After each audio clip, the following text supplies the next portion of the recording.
Hi, thank you so much for joining me. This is an on-demand webinar about high school scheduling. So this is great for parents of high school students and even eighth grade students as they're looking to plan their child's high school schedule with them. And this is really going to be from the lens of what colleges are looking for in students' high school transcripts. So I'm kind of taking you through this with the future in mind, which oftentimes is missed when you do this with your high school teachers and counselors, because they are really focused on getting you to graduate school. And I'm focused on what do you need to do in order to prepare yourself for those college applications. So let me just talk you through the agenda for this presentation, and then I'll tell you a little bit about myself, and then we'll get started. So by the end of this video, here's our agenda. You are going to be able to build a high school course schedule for all the remaining years that you have in high school. You are going to learn about options like honors, college credit plus, AP courses, IB curriculum, and more things. And what I just said, you're going to understand what colleges are looking for on high school transcripts. Super important. So I think those are the goals for tonight. And just a little bit about me. My name is Diane Steiger. I am an independent educational consultant, also called a college admissions consultant. I'm in Ohio. My company is called Matrix College Consulting. And just a little bit about me. I got my master's in education from Ohio State. I also went to DePaul University in Chicago. And I have a certificate in independent educational consulting from UC Irvine, Go Anteaters. I'm also a member of IECA and my regional association for college admissions counseling. My background is in education. I was a math teacher for many, many years. I kind of still love geeking out on math, but I also really like talking to high school students about lots of different things related to college. So what we're going to do tonight is just look at a sample student's schedule. We're going to lay it out year by year, starting with ninth grade. I will be sharing really important things that you should be considering for each year. And I did want to let you know in the notes below the video, I'm going to put a link where you can get a copy of this Google Sheet so that you can fill this out with your child. So the starting point for building a high school schedule, I like to say, just like if you're going to just build it from scratch, is looking at your state's guidelines for courses required to graduate. That's where schools start to plan their curriculum. I will be talking about Ohio tonight because I'm from Ohio and a lot of my students are also from Ohio. But if you want to look at your state's Department of Education, you can find those really quickly. It's highly unlikely that your child won't take all of these courses already, but it does provide a good launching point. So you can see what courses you can fill in around the core curriculum requirements. And for the finish line, high school is so different now than when you were a teenager, right? There's a lot of different ways in which high school is different now. There are so many exciting options for students in most districts, probably in your child's district. I really want to encourage you to think about your child's high school courses with the lens of that college planning perspective. I consult, like I said, with a lot of students from Ohio, but if you're from another state, if you want to find your requirements, because I'm going to talk about Ohio's right now, just go to the Department of Ed for your state. They're probably really similar requirements. So in Ohio, these are the minimum courses that your child will need to graduate. And then if you look at, those are pretty standard. And then if you look at the bottom, our students also need to take a financial literacy course, which is a semester-long course, and then 2 semesters of art. And they can start earning these credits as early as 7th grade. What else did I want to say about this? So math requires at least, I think I have fine print on the next page here. Yeah, so you're not probably going to be able to read this very easily because it's so small, but I will just point out a couple of things. So math requires at least Algebra 2. Social studies has to include a semester of government. And I know they have to take, in Ohio, they have to take a standardized test on government, I think during 11th grade. And if you take computer science, that can count as a science requirement. We also have physical education waiver. So if your child plays a sport or are there in marching band and they do it for 2 seasons, they can request a waiver for gym class. And then the other thing on here is diploma seals. So a couple of years ago, Ohio created 12 diploma seals for students to demonstrate readiness for next steps after high school. They have to earn 2, at least 2. Examples are a technology seal, a college ready seal, which means they have to earn a remediation free score on the ACT or SAT. So right now the ACT remediation free score, which might change from year to year, is an 18 in English and a 22 in math. There's also an honors diploma seal. There's a seal of biliteracy and a few more. Basically, your child has to demonstrate proficiency in 2 of these 12 pathways.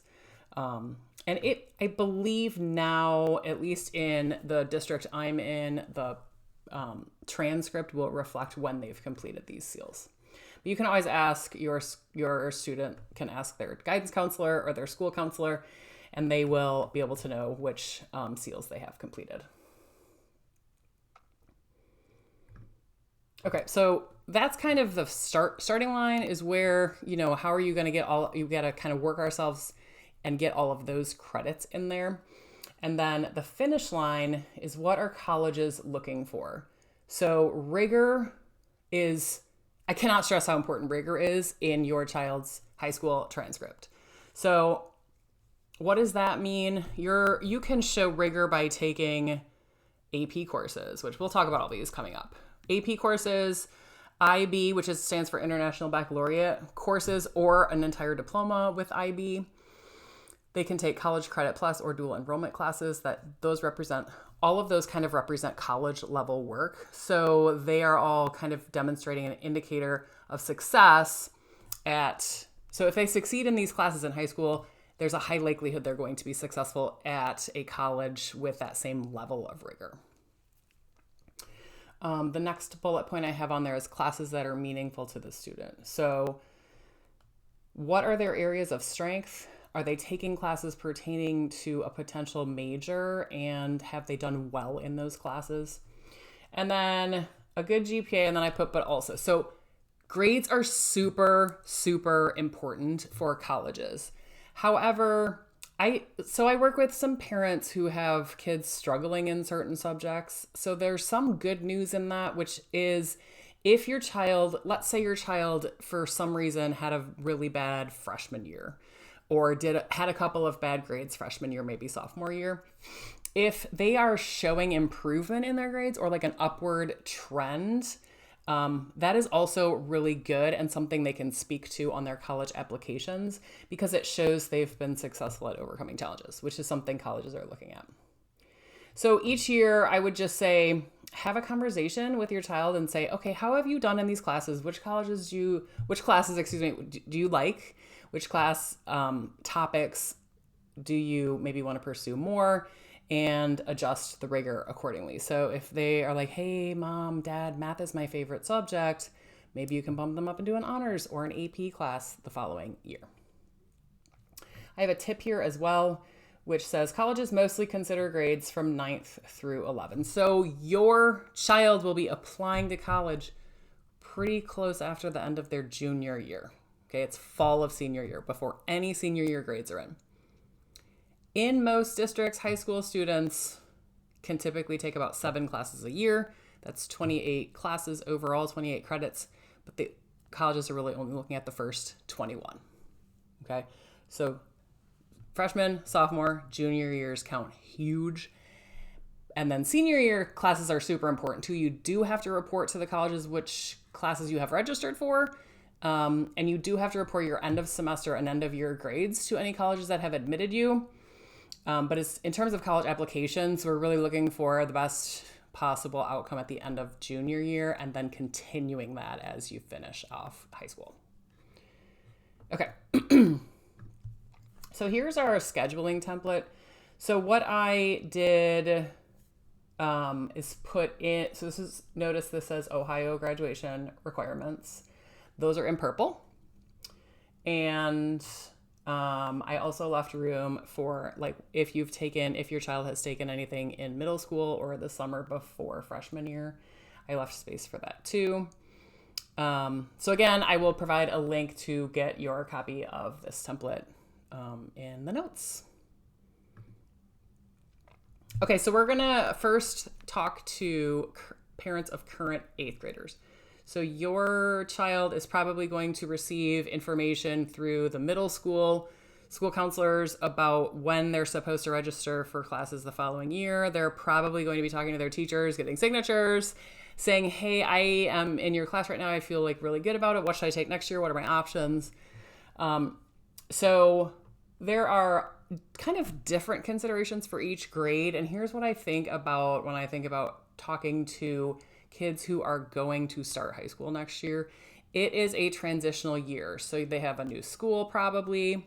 They're going to be with new classmates, maybe coming in from, they're merging middle schools into one bigger high school. There's probably a new bell schedule, new start time, certainly new teachers. And this is the year that is typically for core requirement courses, right? So your child might not have a ton of options because the options have been largely predetermined by your school district. That isn't a bad thing. It just really gets them all kind of started on equal footing. But there may be opportunities in the next thing I have considered rigor. There may be opportunities for your child to take honors classes or AP classes.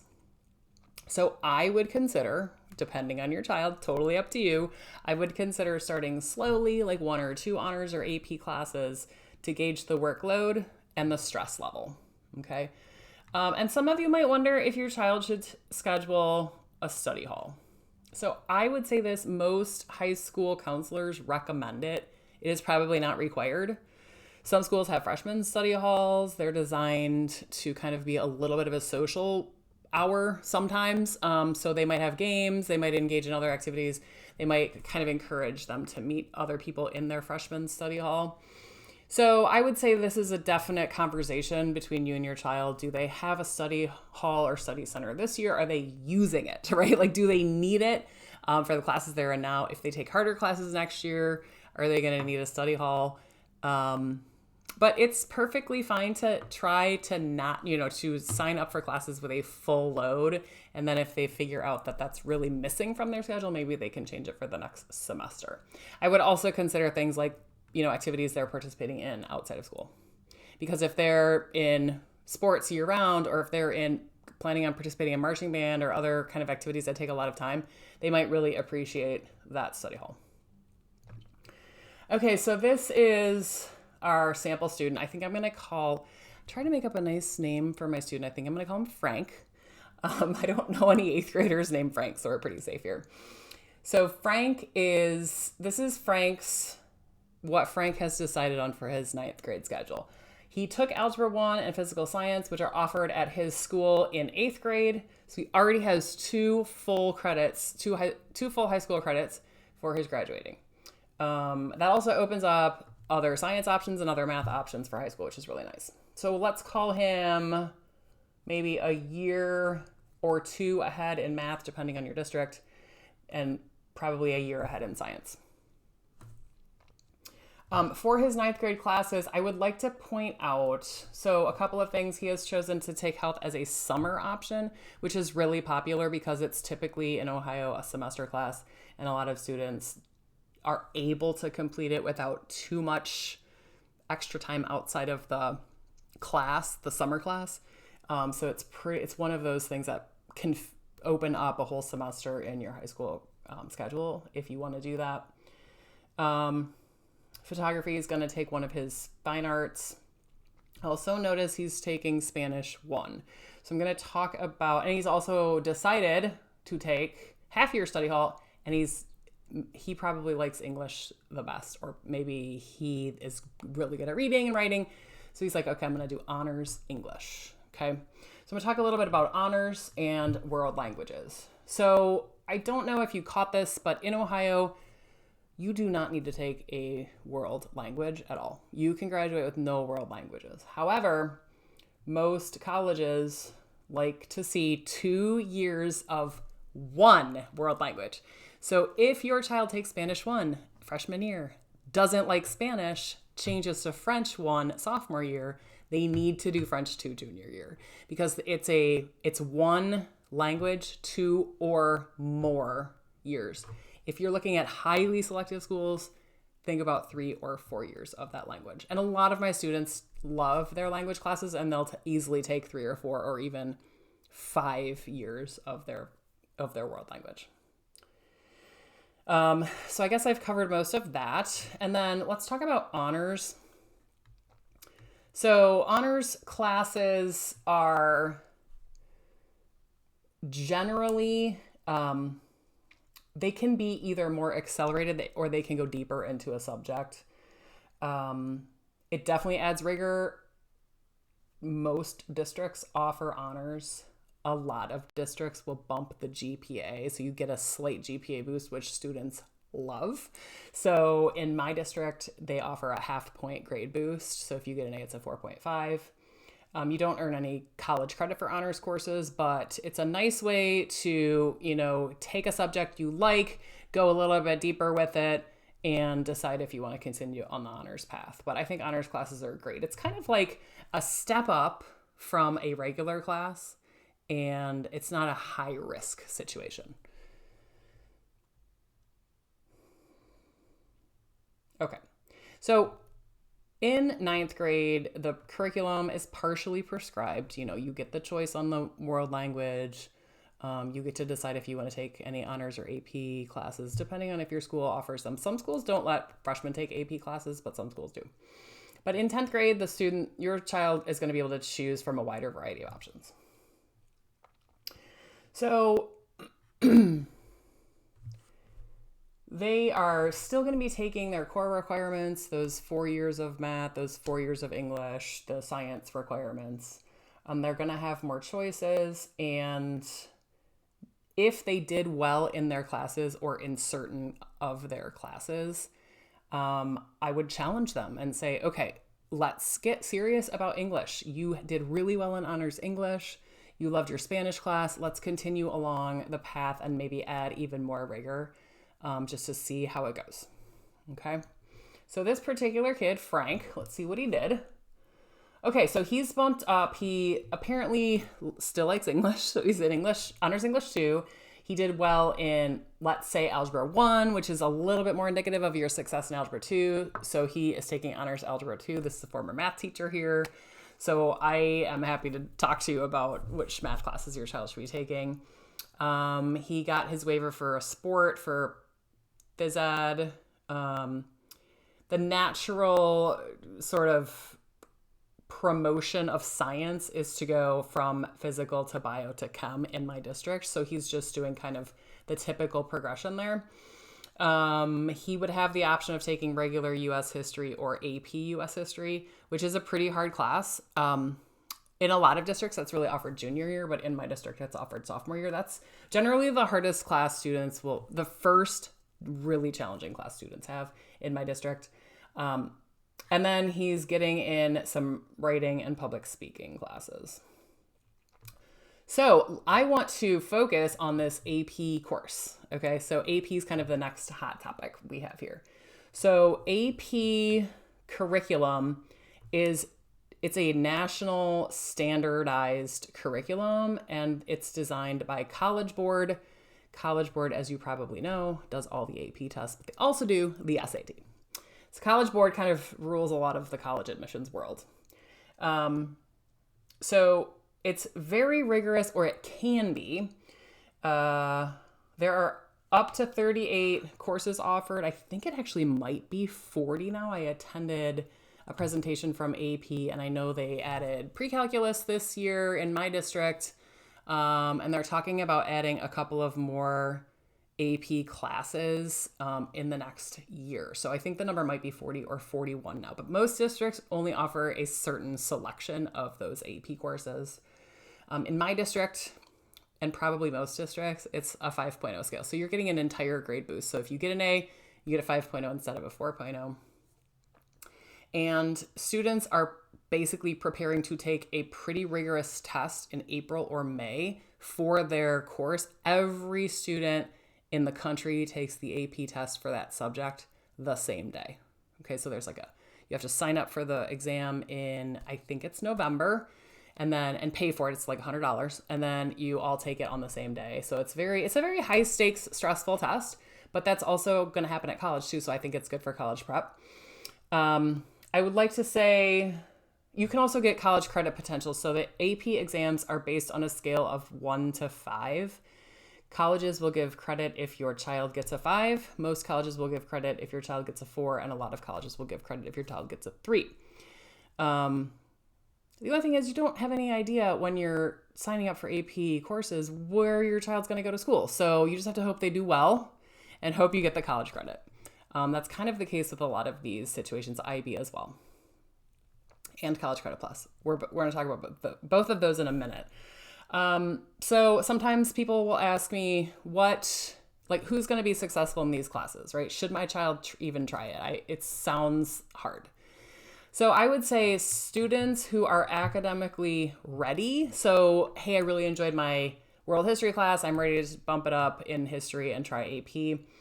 And they're willing to put in more work than a typical high school course. That might mean a lot of things, right? So in math, that might mean doing more practice problems, kind of learning harder curriculum. For history, that might be doing a lot more reading and writing and in-class discussions and group projects. Also, I cannot stress, this is probably the number one piece of advice I have for AP. I think students who have a genuine interest in the subject matter will be most successful in the AP courses. So for me, if I was in high school again, I should be taking all the AP math classes I can because I love math.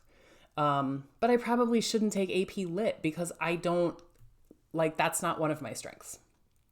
So while a lot of students think I need as many AP classes as I can because that looks good on a college, on my college applications, I think that having a few AP courses, there's kind of a threshold, and I will share this with you from the presentation I attended. There's a threshold of about 5. So if your child is looking to apply to highly selective colleges, they should be taking around 5, maybe 6 AP classes. They don't need to take 12. Pick the favorites, see how it works. Try a couple sophomore year, maybe 2 or 3 sophomore year, 2 or 3 junior year, round it out and finish it with a couple senior year if they really like them. I will also say one more thing is that some AP, not all AP courses are equally as challenging. So they don't all have the same level of difficulty. Ask your child if they know about that because there's usually reputations. So I'm not going to say specifically which ones are easier or harder, but if you want to look it up online, you can certainly look up national AP scores for the subject areas and you'll see what I mean. And then something else I just wanted to quickly mention is that your child, when they graduate, can earn an AP Scholar Award. So they can put these on, this is something that really would require you to plan out this probably sophomore year. Or if you're watching this and you have a junior, hopefully this has already happened and you could potentially think about this for next year. If your child earns scores of, well, you can read it, but if they take at least 3, so 3, 4, or 5 AP exams and earn those scores, you can pause this and look at it if you want to, they will get an award from AP. So if your child wants to put this award on their college applications, they should earn the award by end of junior year, right? So if you are interested in them putting this on their college applications, they should be taking 3, 4, or 5 AP courses by the end of junior year. And if they qualify, they can put that on their application. If they take them senior year, they'll get the award anyway, but they're not going to be able to put that on their college applications because they're already going to know where they're going to go to college. Okay, one more thing I'd like to say about AP is that if you let's say you have a college in mind for Frank, for your child, and now you're Frank's parent. And you have an idea of where Frank wants to go. You could Google like AP credit plus, Georgetown University, and you can see what Georgetown's policy is in giving AP class credit. So sometimes it's in the form of direct credit, which is awesome. Sometimes it's in the form of general education credit. It really depends on the college, and it also depends per AP course. Okay. So now we're moving on to future juniors. So this is for current 10th grade students. Their schedule is going to open up a little bit more so they can start thinking about electives that they're interested in. If they know what they want to do for their career, or they have an idea of what they might want to major in, this is a great time to explore courses like that, which pertain to, their future interests. They could also start thinking about IB classes. IB classes are available junior and senior year, which we will certainly talk about momentarily. They could also think about taking college courses. And then, the bullet point at the bottom I kind of already talked about. Hey, I am really interested in coding. I think I want to take a computer science class. Hey, my school offers an introduction to engineering course. I'd like to try that and see what engineering is all about. Great time for them to really consider, their future, because a lot of students go to college totally undecided, which is fine. But if they can get an idea of what they like or even what they don't like when they go to high school and take a class, that's huge. So here's Frank. Frank is now a rising junior.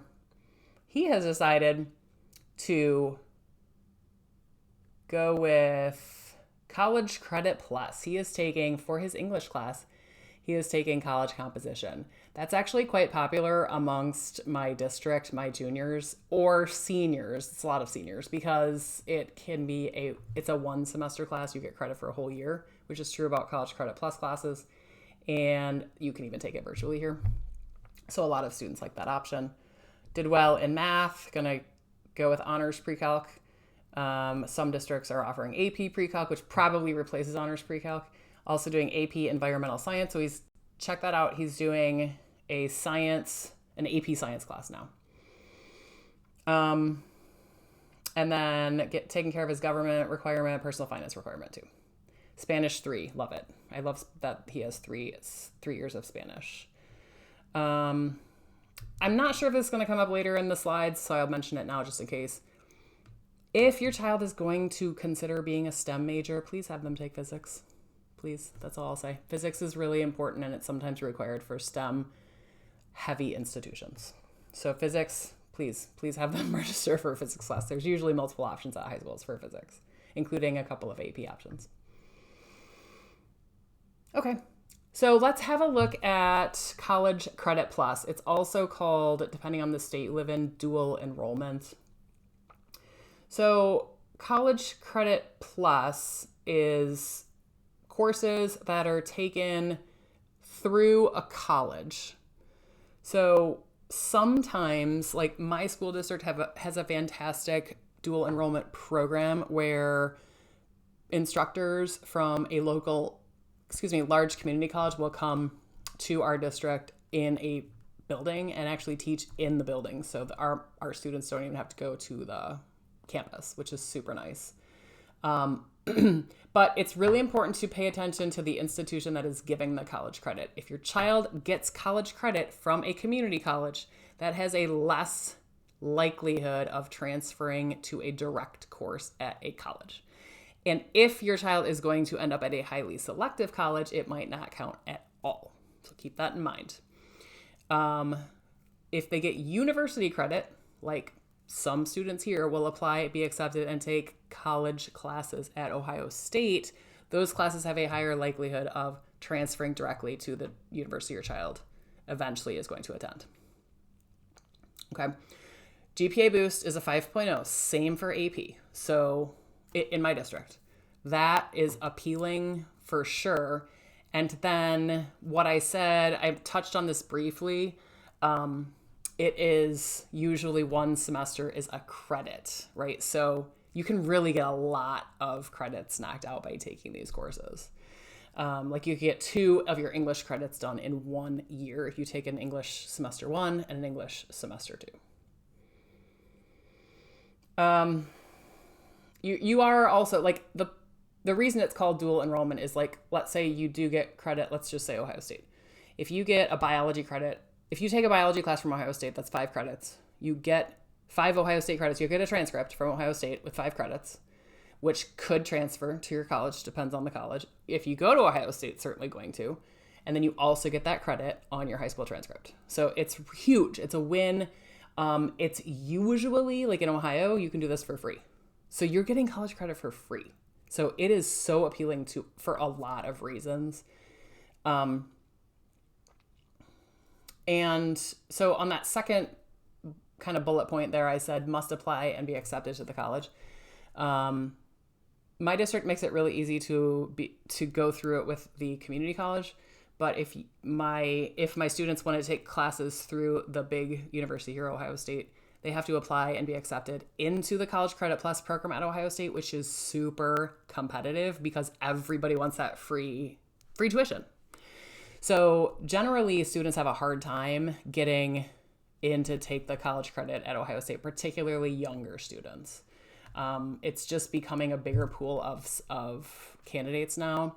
So it's hard to get in there. So you kind of have to have a backup plan if you're looking at doing College Credit Plus. Extra considerations. Okay, this is all important stuff. So in Ohio, you can start, and I believe this might be a nationwide rule, you can start taking College Credit Plus classes in 7th grade. So let's say you have a 7th grader who wants to take an English class at their state campus. Your student is responsible for getting herself there. So that means if they don't have their license yet, certainly you're responsible for getting her there. And then if they do have their license, where are they going to park? Do they get a parking pass? Stuff like that. And also another thing to consider is FERPA. If you're unfamiliar with FERPA, you might not have had to worry about it yet having high school students. FERPA is an Educational Privacy Act that basically, like I was an instructor at a community college for a while, so I dealt with FERPA a lot. But FERPA is essentially when your child takes any classes at a college or community college, the college does not share information with you. They share information only with the student who does not have to share it with you. Yes, even when your 7th grader takes college classes, you don't see grades. You don't communicate with the teachers. So if that makes you uncomfortable, please factor that in. The other thing I wanted to say is just to make sure your kiddo's ready for all of the responsibility and all the things related to taking a college class. So she might be in a class, let's say you have a sophomore, she might be 15-year-old taking a class with a bunch of 20-year-olds, right? Her final exam in a class might be worth a huge percent of her grade. So just there's a lot of considerations to think about. But like I said, if your child's interested in College Credit Plus through a university, look up the process for doing that. It's usually you have to follow an X number of step process through your high school and the university in order to start. And it usually starts months before the semester. So I believe for my district, if a child wants to apply for College Credit Plus through the university for fall, there's a whole bunch of deadlines that have to be met, like April, to do that. So keep that in mind. That's why it's good to start planning this now. Okay, that was a lot about College Credit Plus. But again, it's a great opportunity, cost savings, time savings, college credit, all the things. So, it's a really good option. It's just that, it has a lot of hoops you have to jump through. Okay, moving on to current juniors who are about to register for senior year. So these are the kiddos that are probably already thinking about where they are going to apply to college. These are the students I work with. Primarily I work with 11th graders, and they are going to be able now to focus on their interests beyond high school, like almost exclusively. They might have an English class they still need to do. That's generally all that's left for my students. Or, maybe they didn't do their art or something, but generally their high school requirements have been completed or close to completion. So they can really look for some unique opportunities. That could be being a peer mentor. That could be like being in some kind of freshman study hall program where they like help freshmen transition to high school. That could be doing an outside internship. Maybe your district offers something like that. That could be maybe taking classes at a technical school. So, if they're interested in pursuing some kind of technical career. And then they do really need to keep up with their rigor. So it will make a difference. If you're applying to a highly selective school and you took all these AP classes and then all of a sudden senior year you're signed up for, Global Gourmet is a class that I kind of joke about in my district, because if you sign up for, Global Gourmet and classes that aren't very rigorous, maybe Global Gourmet is rigorous. I apologize to any Global Gourmet people out there. But if you're taking a lot of classes that look like you're not really trying that hard anymore, they'll notice. So if you get into a highly selective school and they see these grades on these classes that, all of a sudden, like, where did this rigor go? It's going to ding you on a college application, because colleges that you have been accepted to are going to request a mid-year report, or colleges that you've applied to and have been accepted to every 1 month your mid-year and end of year report. So make sure you stick with that rigor. Okay, let's see what Frank did. Check out his rigor. Wow. AP Lit, AP Calc, AP Stats. IB, he's going for IB Spanish. SL, it means standard. Standard level for IB. I'll explain IB in a second. He's also doing College Credit Plus. He's got 2 classes in there for College Credit Plus. So, wow. And a lot of districts will offer late start or early release for seniors because they know that they've already gotten most of their credits for graduating. They also, a lot of high schools have a lot of students, and they're probably like, okay, if I can shuttle kids out of here, a couple hundred kids out of here by 1 o'clock, then we have more room in our school. So kids love early release. Kids love probably late start even more. So as you can see on this spreadsheet, all of the purples have been taken care of. We ended up moving Frank's last fine arts credit to senior year, which is fine. I just kind of put them in order just so that you could knock them out by senior year. But the purples can move grades. Okay, IB. So if your high school offers IB courses, students can usually take these courses individually, or they can take them as part of what's called IB diploma program. That starts junior year. The diploma program has 6 academic subject areas with course choices. It culminates with a theory of knowledge course called TOK, an extended research essay. It's extended, and a service, activity, and creativity project. I will also let you know the IB extended research essay goes through end of senior year. So no chance to have senioritis if you're in the IB diploma program. Okay, so I looked on their website about who should be taking IB courses or the diploma program. So according to their website, students interested in IB should be thinkers, communicators, inquiring, and open-minded. Also, the diploma program runs the entirety of junior and senior year, the whole time it's rigorous. I do have IB students, and they are usually able to squeeze one more course in addition to IB. So can't remember exactly what it was. I think one of my students wanted to take physics, and IB doesn't offer specifically physics. I could be wrong on this, but my student was able to put in a course that she wanted and needed in addition to the IB program. So that might be possible.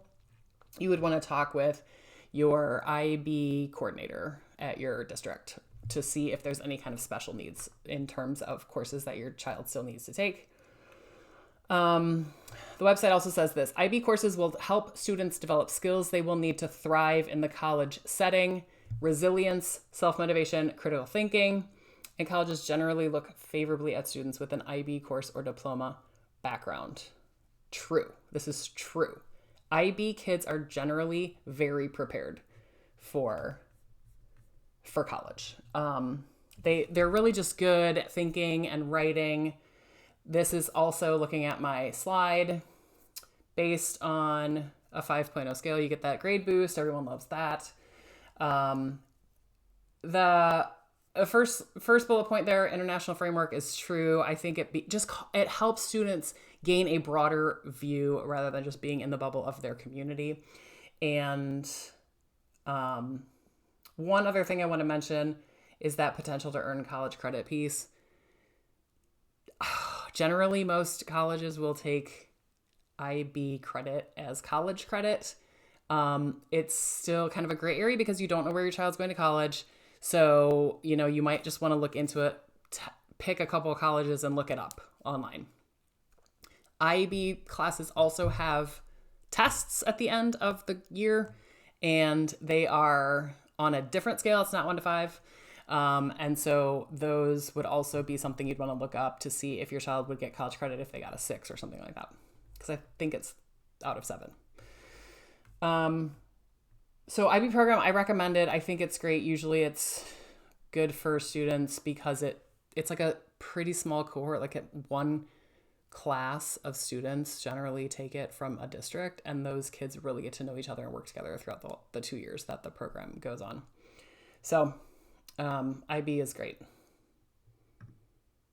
And then I have a final tips, so don't go away.